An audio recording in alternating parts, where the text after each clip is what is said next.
आप हैं निष्कर्ष भारत के साथ और मैं हूं मनोज चतुर्वेदी। देखिए, जनक राम जो बिहार सरकार के मंत्री SC/ST के मंत्री हैं, वो अभी पीसी कर रहे थे और रविदास जयंती मनाएगी उसके बारे में पीसी था। लेकिन सवाल अब ये उठता है कि चौकीदार वफादार की जो वैकेंसियां निकाली गई हैं उसमें जनरल कोटा कर दिया गया है। लेकिन वर्षों से अंग्रेज़ों के समय से इतिहास ये गवाह रहा है कि करीब 55,000 से ज़्यादा चौकीदार और वफादार जो हैं वही गांव में रहते थे।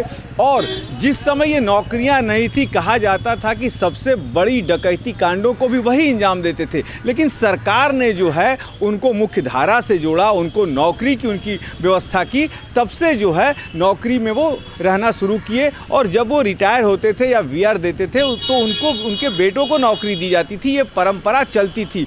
लेकिन बिहार सरकार ने जो है नीतीश कुमार ने 10,800 चौकीदार वफादारों की नौकरियों को जनरल कोटा में कर दिया है। अब आप ही बताइए, यही जनक चमार हैं जो कि सम्राट चौधरी को लेके उनके साथ बैठक कराया था उन्होंने और कहा था कि आपकी मांगों पर विचार होगा। सम्राट चौधरी की पगड़ी उतरने के साथ ही शायद इनकी मांगों पर भी भाजपा ने कोई विचार नहीं किया और इस वैकेंसियों को जनरल कोटे में दे दिया। अन्याय उनके परिधि में आता है। हमारी सरकार तो न्याय करती है। कोई भी कमजोर वर्ग के लोग आपने देखा होगा यही देश प्रदेश में कि अनुसूचित जाति, जनजाति, पिछड़ा, OBC, ABC माइनॉरिटी के अलावा सम्मान कैटेगरी में भी जो गरीब था उसको भी रिजर्वेशन केंद्र सरकार ने देने का काम किया। तो मुझे लगता है कि इस पर किसी को राजनीति करने का जगह नहीं है। इस सरकार सबको सम्मान कर रही है।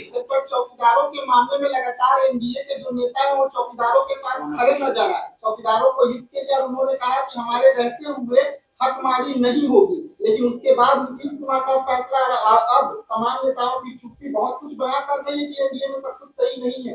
आपने जो चुप्पी कहा, हो सकता है कि उसके पीछे राज हो, जिसका जो मांग हो वो चुप्पी में भी छुपी हो, वो प्राप्त हो जाए, मिल जाए।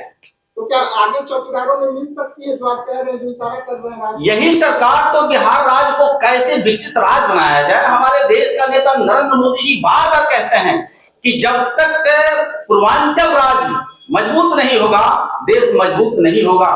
आज देखे हमने कि बजट में पूर्वांचल राज्य के लिए, खास करके बिहार के लिए जो सौगात उन्होंने दिया, वही तो विकास का कड़ी है।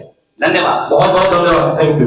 अब निश्चित तौर पर चुनावी वर्ष है, चौकीदार वफादार और खास करके पासवान बिरादरी अब भाजपा से तो कटेगी ही। इस पर ही पशुपति पारस ने धरना प्रदर्शन शुरू कर दिया है। उनके साथ तमाम नेता बैठे हैं। हम पशुपति पारस से लेकर चिराग पासवान के भी प्रवक्ता की जानकारी आप तक पहुंचाएंगे कि उनका क्या कहना है। तब तक आप बने रहिए हमारे साथ। नमस्कार।